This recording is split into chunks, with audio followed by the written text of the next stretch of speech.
जानकी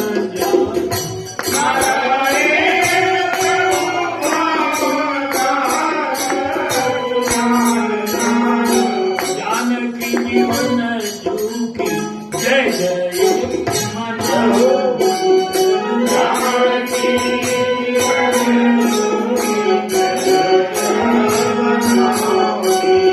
देखी रघुलाल मीठी रानी सुखल पावन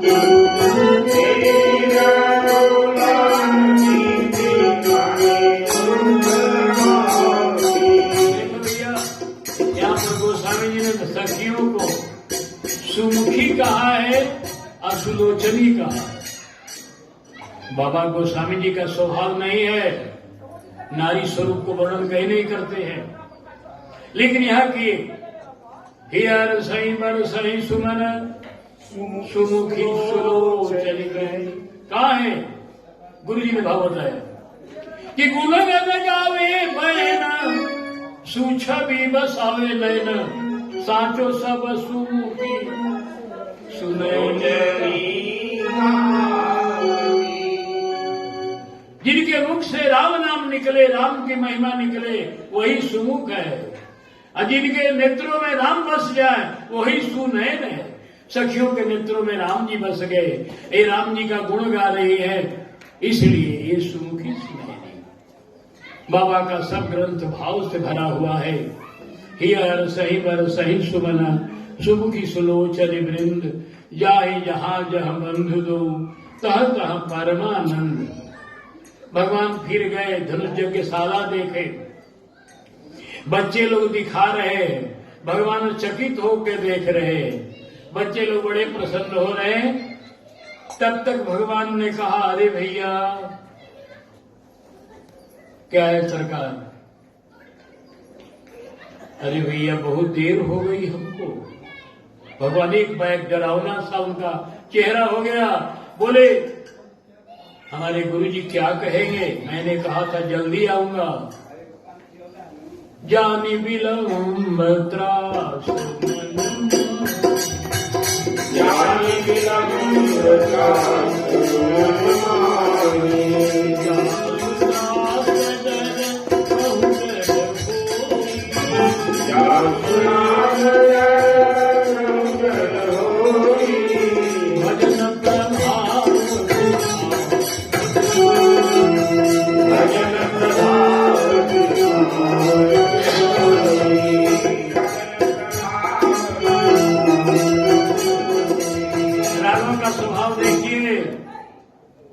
हमारे भगवान अपने भक्तों से डरते हैं।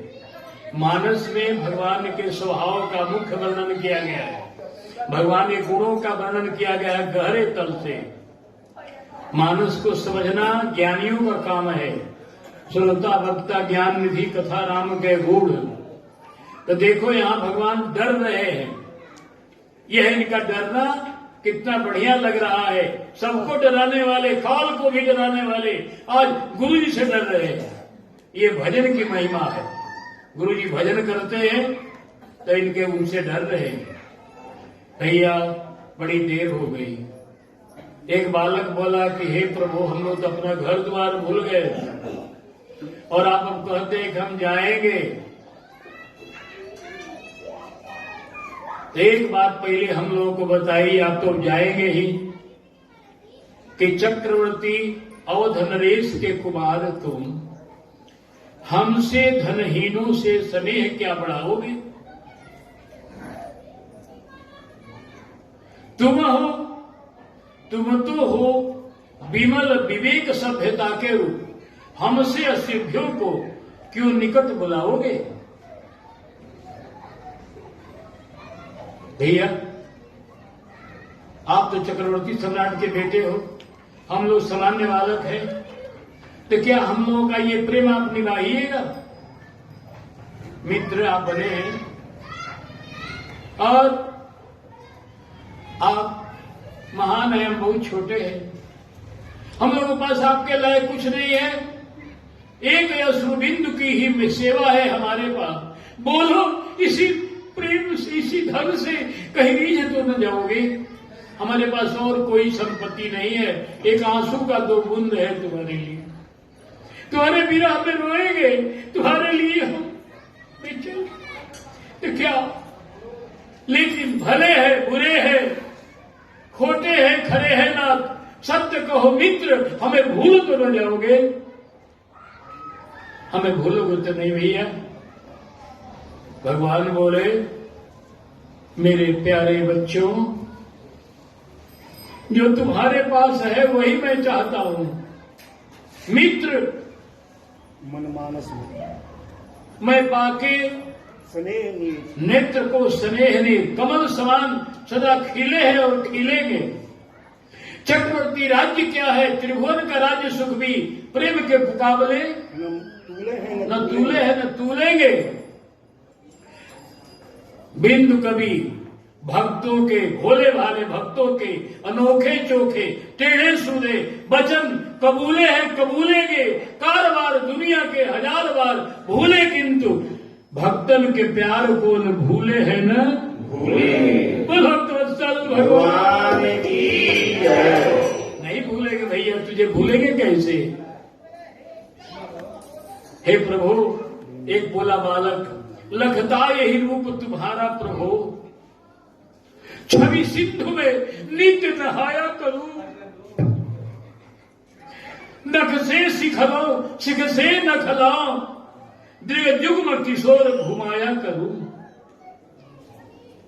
कर कन्या कहे मिथिलापुर के, नित्य नूतन दृश्य दिखाया करूं। महामोद में नित्य समाया रहूं, हंसता तुम्हें खूब हंसाया करूं। अब लालसा तो यही है भैया, क्या करूं, जाना पड़ रहा है बेबसी में। गुरु जी के पास हमें जाना ही है। जाता हूं मित्र तुम्हें तज के, पर प्राण तुम्हारे ही साथ रहेंगे। जिसको एक बार गहा सो गहा, हाथ पकड़ लिया राघव ने, ये हाथ हमारे ही हाथ रहेंगे। अब अपनाया जिसे, उड़लाया जिसे, उसका जपते गुणगाथ रहेंगे। हम भूलेंगे कैसे गोविंद तुम्हें, और पद के रज से सजे माथ रहेंगे। मुझको कोई ब्रह्म अखंड कहे, मुझको कोई ब्रह्म अखंड कहे, कोई कहे, लेकिन निज दासों के दास का दास हूं मैं। जिसने अपना एक बार कहा, अपना था उसे सहुलास हूं मैं। मुझे बात सका न तपी तब से, बंधता एक प्रेम के पास हूं मैं। राघव प्रेम के रसिक है, जानिए सब लोग। बोले प्रेम श्रवण की जय। प्रेम रसिक है राघव राम है, केवल प्रेम प्यारा। ये बारंबार बात मुझे इससे कहना पड़ रहा है कि हमें कुछ लोगों से ऐसे पाला पड़ा, जिन लोगों ने कह दिया, अरे राम जी तो खाली मर्यादा पालन किए, कहां नाचे कहां गा, अगर नाचने गाना खाली प्रेम है, प्रेम की व्याख्या ही जानते हो। नाचना गाना भी प्रेम है, लेकिन प्रेम का वही व्याख्या नहीं है। प्रेम की व्याख्या कुछ और है, जिसे विद्वान जानते हैं, जिसे नारद जी जानते हैं। गोस्वामी जी की लाइन है, जानत प्रीति रीति रघुराई। प्रीत की रीत जानने वाले राघव कहते हैं, जा रहा हूं भैया, लेकिन तुम लोगों को भूलूंगा नहीं मैं। मुझको बांध सका न तपी तप से, बंधता एक प्रेम के पास हूं मैं। प्रेम के पास पे बढ़ जाता हूं, और भूलूंगा कैसे गोविंद तुम्हें। सर्वस्व लुटा के मुझे नहीं दोष, सदा रहता तीन पास हूं मैं अपने भक्तों को सब दे देता हूं, तो भी उनके पीछे चलता हूं, मुझे रहा नहीं जाता है। राघव ये कैसे विचित्र भगवान है, जो बंदरों के गोद में सिर रखकर सोने वाले हैं, कौआ को सिर सहलाने वाले हैं, और गिद्ध को गोदी में लेकर रोने वाले हैं। अब सबरी मैया का जूठन खा करके मां का स्थान देने वाले हैं।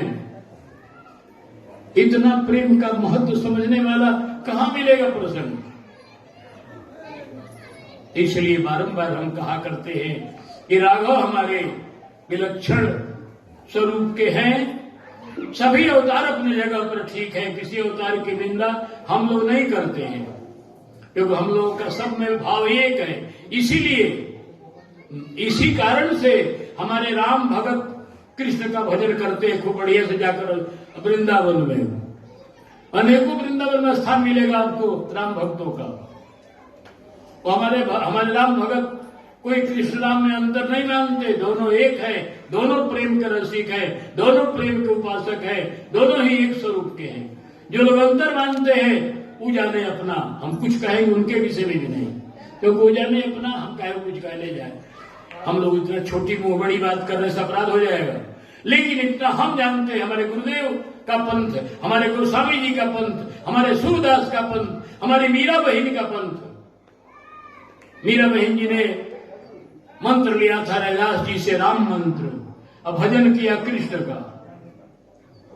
एक आदमी ने कहा था कि अच्छा बताइए आपके हमारे मीरा बहन जैसा जब भजन किया कृष्ण का, क्या ऐसा भी कोई हुआ है जो कृष्ण का मंत्र लेकर राम का भजन किया है?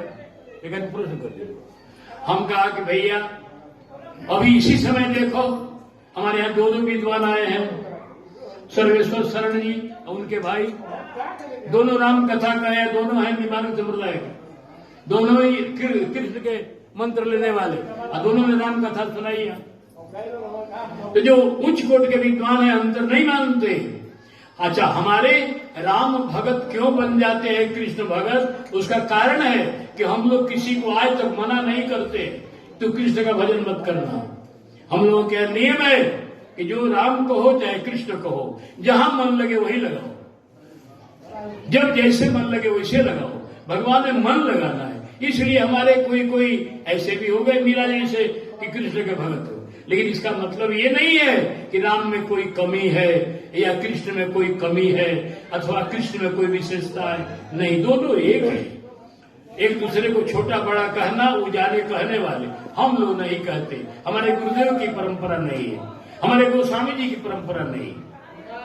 हम लोग तो दोनों को एक मानकर चलते हैं, दोनों प्रेम के रसिक हैं। आज आपने गली में प्रभु को घूमते हुए देखा, बच्चों को विदाई दे करके आराम चले आए गुरु जी के पास और गुरु जी के चरणों में डरते हुए प्रणाम किया। सभय सप्रेम, आहा डरती ही मूर्ति कैसी अच्छी लग रही।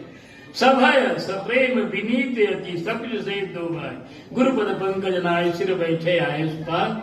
आज ये नगर भ्रमण का प्रसंग का विश्राम हो रहा है। कल आपको हम आए तो मिथिला नगरिया प्रेम डगरिया का प्रसंग सुनाए। कल ठाकुर जी कृपा करेंगे तो फुलवारी में घुमाएंगे, जो मानस का एक खास श्रृंगार रहस्य है। जिस फुलवारी का वर्णन गायन हमारे देहात के लोग पहले रामायण मंडलियां किया करती थी, हर एक गांव के लोग करते थे फुलवारी का वर्णन। भले अर्थ नहीं समझते थे लेकिन करते थे लोग। अब की बात हम नहीं जानते, अपने बचपन की बात कह रहे हैं। तो फुलवारी प्रसंग एक मानस का खास प्रकरण है, जहाँ प्रिया प्रियतम का मिलन है, जहाँ बड़ी रसमयी सखी का वर्णन है, किशोरी जी का आगमन, राम जी का आगमन फुलवारी में। कल आप फुलवारी प्रकरण का आनंद लेंगे। आज मुख्य रूप से मानस की चौपाई और गुरुदेव के पद, जो गुरुदेव का उत्सव चल रहा है, उनके पदों के माध्यम से उत्सव मनाया जा रहा है। अब आरती विश्राम। हाँ, भगवान नाम तो हमारे अशोक बाबू है।